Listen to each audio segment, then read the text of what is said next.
Welcome into the Tour Coach, everybody. I'm your host, Tony Ruggiero, as I am every week here on the Tour Coach podcast. If you've been listening for a while or you've recently started listening, you probably know that, or if you're new, this is really for you, but these are the stories and the conversations and the chats with the people that I meet in my journey in golf, coaching, teaching, playing golf.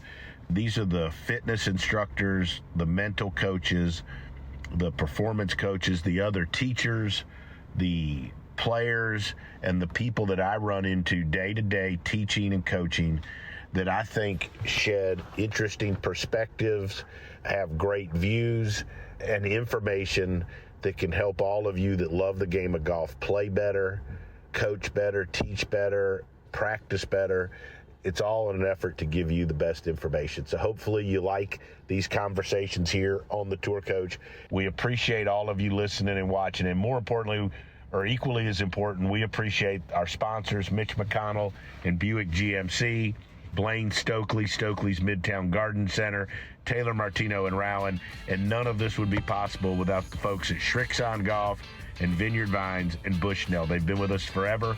We're going to be with you, helping you play the game of golf better. Enjoy the Tour Coach podcast. Go find us on YouTube, DewsweeperTV. Follow us, like us, comment. All right, so joining me here on the Tour Coach and also on the Dewsweepers Radio here for a little short segment. We were talking earlier today, Jackson Koert, and I thought we'd take this conversation just on the air. We were just talking about, you and I talk all the time about teaching and coaching and just normal stuff that would ramble through my head as I'm on the road to New Orleans with Will McFadden, frequent contributor, driving the new Buick and Vista, which I have courtesy of McConnell Automotive. Little read there. Anyways, riding down I-10 headed to New Orleans to the Superdome and to the Saints, and probably going to watch Dennis Allen get his ass lit on fire again today by Sean Payton. And but it is Drew Brees night, so anyways, we're excited about that. But anyways, Jackson, let's talk a little bit about continuing to develop. I think it's important. I think a lot of the things we talk about equally apply to being a player and a coach. Talk a little bit about your thoughts on continuing to develop and learn from each. Yeah, so I have to obviously give you a shout out because you're always on the forefront of pushing us to get better in many different ways. Because, like, if you're a player, right, you have a ton of different avenues in which you can improve. It can be putting, wedges, bunkers, iron play, driving. It could be technical, could be maybe even routine, how you're working out, like so many other things. But coaches on the other end of that end of the spectrum have a bunch of other things that can influence them, right?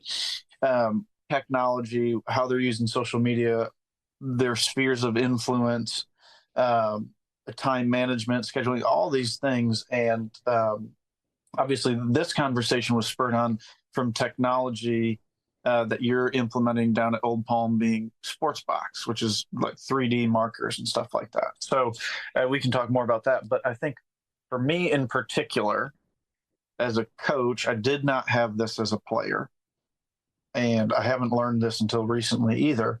It's a fine line of balance between, obviously, yes, continuing to push the envelope and see what you can learn and see how you can adapt and become a better coach, but also staying true to what you coach and who you are as a coach. So I think I've gotten better at that balance, and not experimenting with players or trying something because I saw you do it or heard something online, but being able to chew on information and discern what I'm getting and how I can apply that to different people.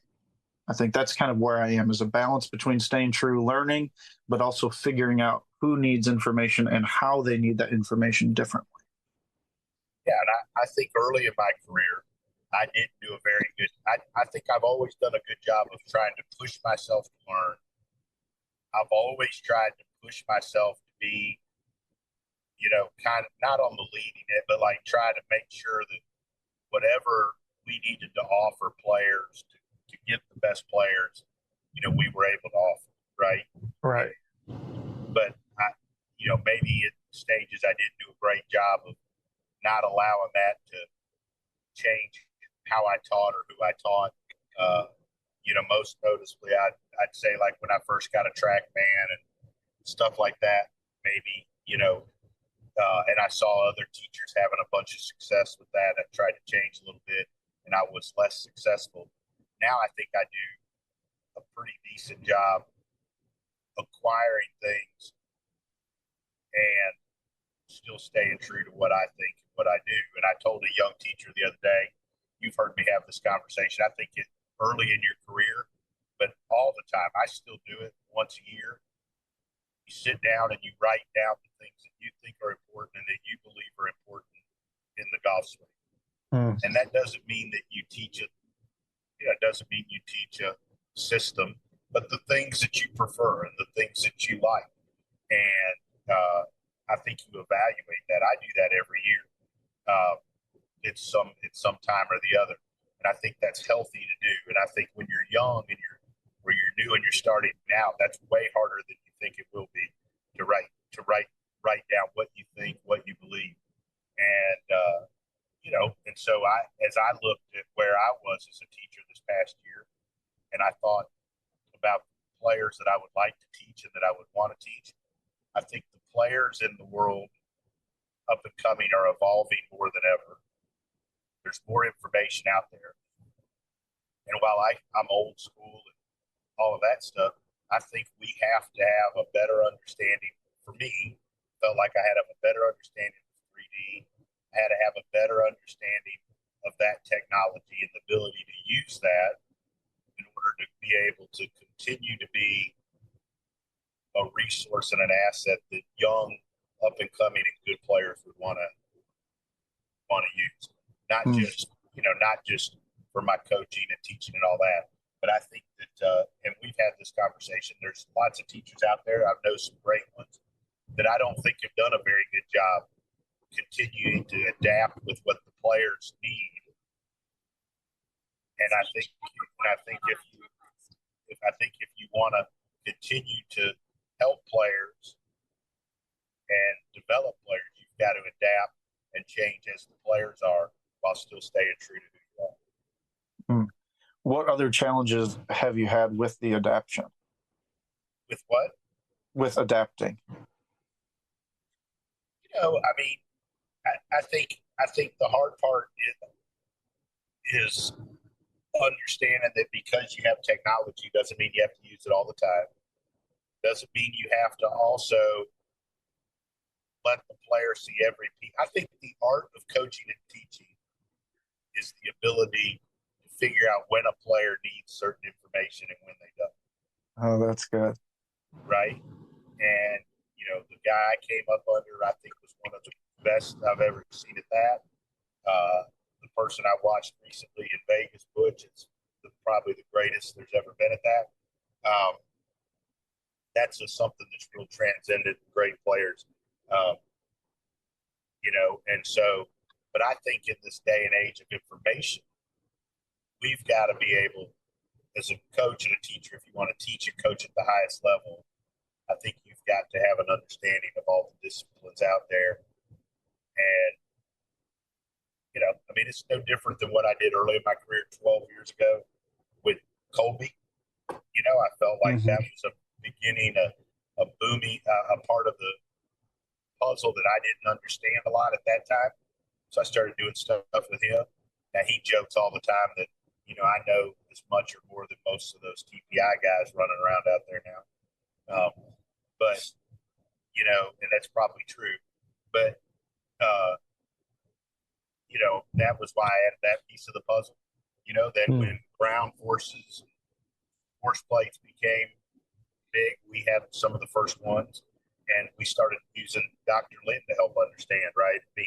So I think that's something I've always done, and I think it's good I think where you go wrong as a teacher or a player is if you think something's going to be important for you to improve, not addressing it or B, not bringing somebody in to help you if you aren't good at it. You know? Yeah.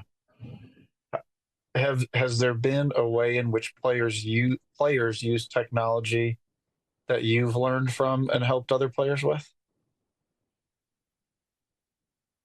Say that again.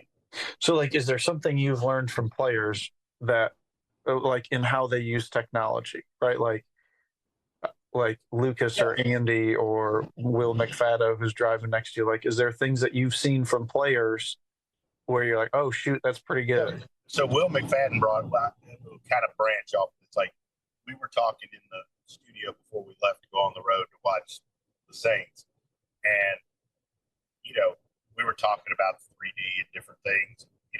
I think not all players want the same amount, right? I think you got to learn how to use each piece of technology with the player. That goes back to what's an art, right? Yeah. As I look through players like Andy Ogletree is one that I think really has pushed me to kind of do this because one, I've known him for a long time. I've watched him evolve as a player and as a person. He's inquisitive. He wants to know. And I think to do the job that I want to do for him and with him, this is something that will help us get where we want to go. Right? Right. I don't know that with a guy like Will, it would make as much difference, but I think being able to measure where I always point to the one thing where I wish I had more info and I used technology better was Smiley Coffee. And so when Smiley had that unbelievable stretch of a couple of years where he played as good at golf and he hit it beautifully, he won Vegas, he won on the Korn Ferry Tour, won his second or third start at Vegas, second, I think, and made the final group of Masters. I didn't have very much technology around me at that point because we hadn't built a facility at Mobile yet, and I was teaching mostly him on the road. And so then when he hit the skids and he didn't play as good, I didn't have a lot of data to back up what I thought. Right. And I thought that's a big part of why I lost control of that situation, the inability to prove your point to a player that's struggling. So that has spurred me since then to realize that I've got to do a better job of when a player is playing really good, to have as much info and data as we can be able to show that to them, right? I think it would have helped me with Ben Carr. I don't know that teaching, using it along the line with him would make a difference. When he struggled, or I think that having some of this would have helped. So I think, that's kind of how I want to use it, right, at this point. All right. If that makes sense. Yeah, no, for sure. I'm obviously trying to pick your brain about it because it's funny how people use stuff differently. And I will say this, like when we had this thing installed, and I was talking to him, and I was like, hey, I want to start off with these are the 4 or 5 things that I look at a lot. I want to start by measuring those and just use those for a little bit so I can kind of get my feet wet how I'm going to use it, right? And I think that's something every teacher's got to do, and every player has to do, is figure out whatever technology they have, what parts of it do you want to use and benefit you? And I think you can take that down to guys like Will or versus guys like Andy, like just using a quad or a TrackMan or a launch pad, right? Like a guy like Will can take that technology and he's going to use it, and he uses that stuff to become great with wedges and distances, right? Yeah. You take another player, they may use it because they're really big on, they want to always know what their path and their face is or whatever, or their attack angle. So I think it all still goes back to where we were. You go back to January when we had Butch on that golf coach development, and he said, I teach golf. I teach the player. Right. Sitting in front of him. Right. And so that's our job as teachers and coaches, is which parts of these technology can we use to help the player in front of us?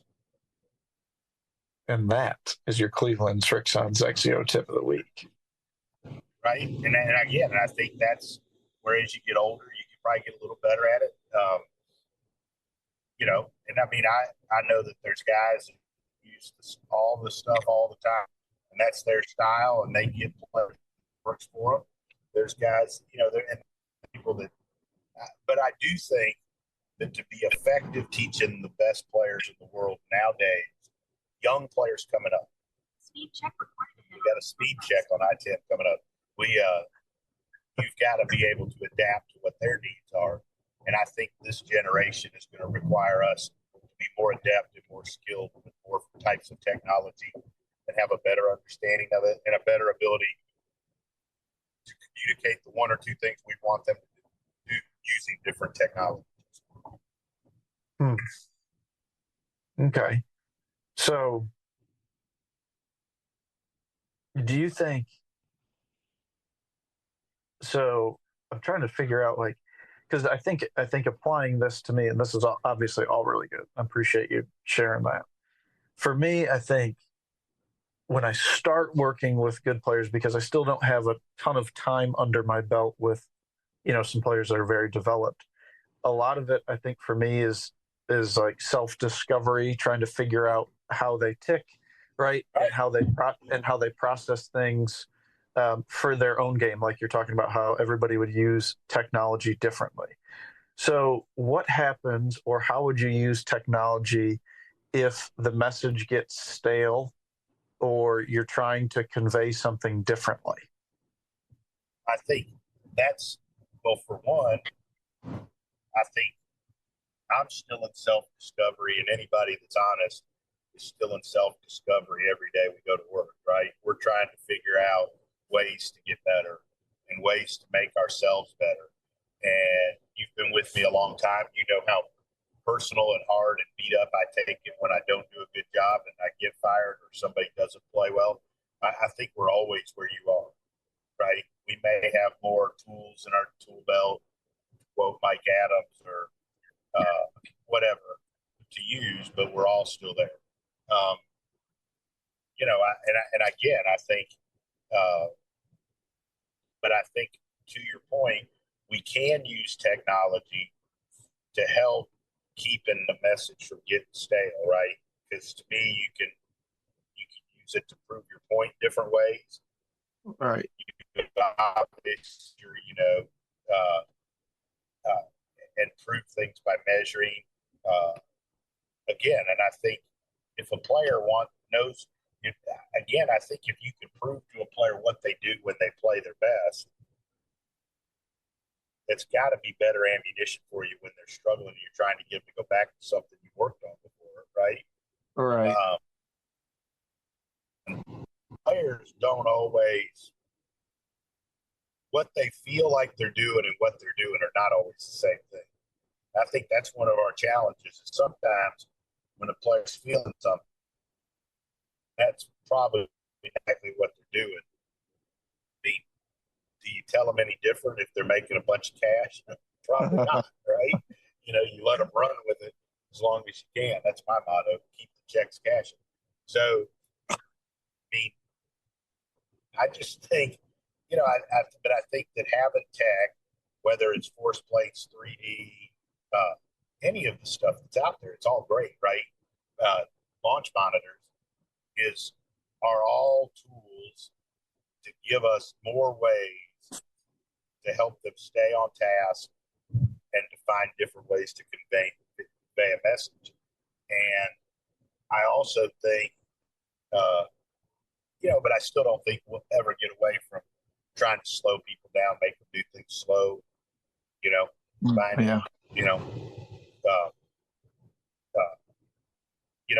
I think my go-to is if we're having a hard time getting them to do something, it's, is there a band drill or something we can get them to do without a club, without a ball, not in performance mode, not worried about where the shots go, that's going to help them learn it and develop a feel.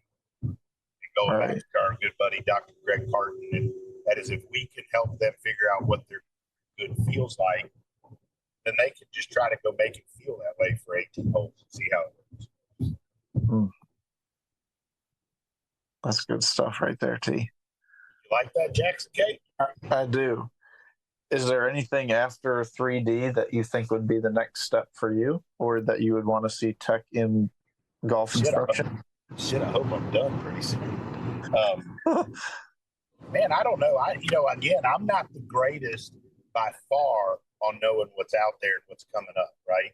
I really do try to do a pretty good job of living in the day that I'm in and, figuring where I'm going to go with a player. But I'm not the best at looking towards tech. Guys like Dana Dahlquist, I'm sure, Tim Breon at Foresight, I know, I've known him for a long time. I mean, those guys, that Chris Como, those guys will probably be way ahead. It'll be interesting to see what AI is going to do. Right. It would probably be the next frontier, right? That would probably give a bunch of dumb fucks the thought that they can teach golf. Is probably what it'll do. But we'll edit that. But anyways, I mean, I think the only thing, and there's been a little bit out there on it, is some sort of pressure mapping or ability to track forces on the grip. Yeah. They're already doing some of that, Right. It's not prevalent yet, but like my job is to use what's available to help the guy in front of me. In the end, that's what I always feel like. So if there's something that's available out there that can help us, then I think we got to figure out a way to get it. I also think one of the negatives to technology is it makes it harder as a younger teacher to get in the game from the fact of it's expensive nowadays, right? You're dealing with that. Now you're over at Atlantic Beach and,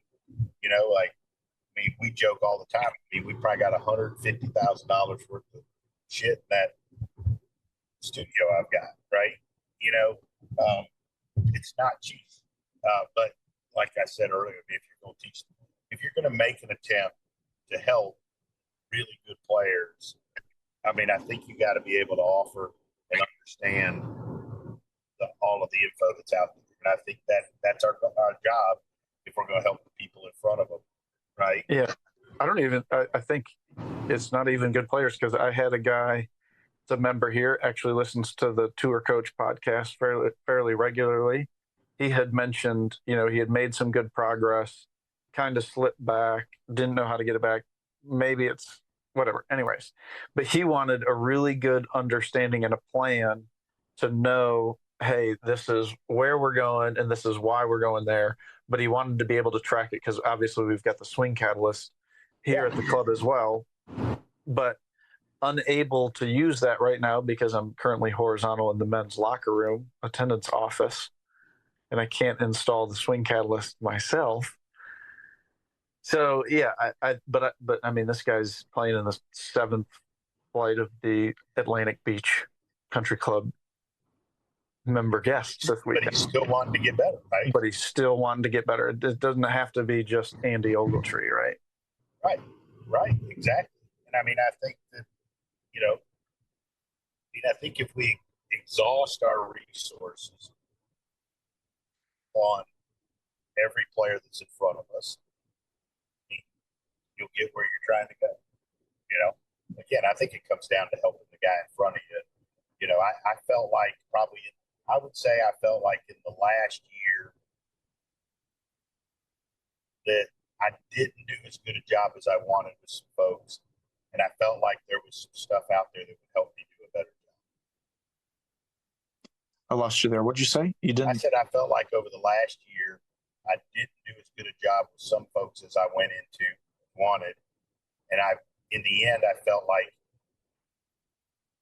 adding more resources and me growing as a teacher and developing a better understanding of some things would help me help them. Got it. Right. So that would be why, I said, hey, these are things we got to be able to do. And again, I just think no different than playing, but I think players nowadays they have more understanding of technology and of things that are out there than they used to, and as much or more than us. There's players that come to us that know more about some of the stuff. So you've got to be able to converse with them. You got to be able to understand what they're talking about if you want to be able to help them or if you want to get clients. Mm.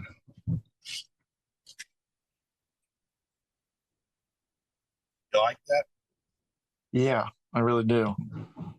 I think it's good. It's been a good combo. I think we're going to keep doing these and putting these out for young players and teachers. And I think, and I also think too that when you're looking for somebody to help you with your game, you want to know the type of technology that you're looking for. You want to go to somebody that not only has that, but has had success developing or teaching players like you. Yes. Just because a guy has the tech, if he's never made anybody good with it, that probably wouldn't be the guy to go see. Right. Right. I think it goes both ways, teachers and players. You got to know what you're looking for. What if there is something on tech that's better or more along the lines of what they would push from that technology, but the player hasn't necessarily been able to transfer that skill and or doesn't like it? If a player doesn't like what the tech is telling them? Yeah. Well, I mean, here's a good, here's where I think you have to be careful with tech. So I like using tech to measure things that I see. I hate shit that is like where people feel like it's like the one thing I'm not going to use on any of that is like what a tour average is for stuff. Because I think the definition of average means there's people on both ends of the spectrum, right? And so I think where people make mistakes is saying this guy's at this and that's outside this average, so we got to make a change. Yes. And whereas I think the only time you should make a change, way more important here for a tour player, good player, upcoming player, is if the number you're reading or the thing that you're seeing is something that's keeping them from controlling their golf. Right. Is what you're seeing keeping them from, I think the first thing you can do with every player is try to figure out what's with a tour player or a good player. I mean, what area of their game is it that keeps them from getting where they're going? Is it speed? Is it the ability to control it off the tee? Do they a good enough iron player? Whatever. And then our job is to look at their golf swing and use the resources available to us to figure out what that one thing is. It's causing the other stuff to happen. But, I think people find that, I think the TrackMan phase had a lot of people try to zero things out because that was common. And I taught a good player, a great player that, had fallen into that. And a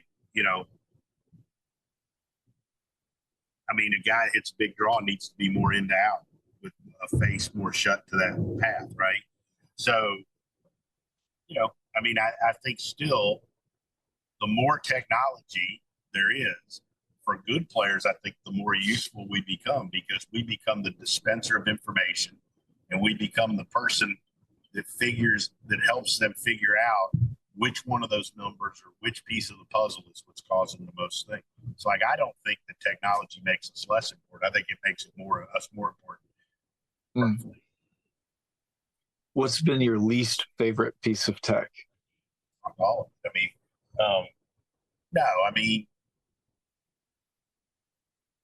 What'd you say? I had an early version of a 3D system that I didn't think was very good, that I thought, quite frankly, was worthless.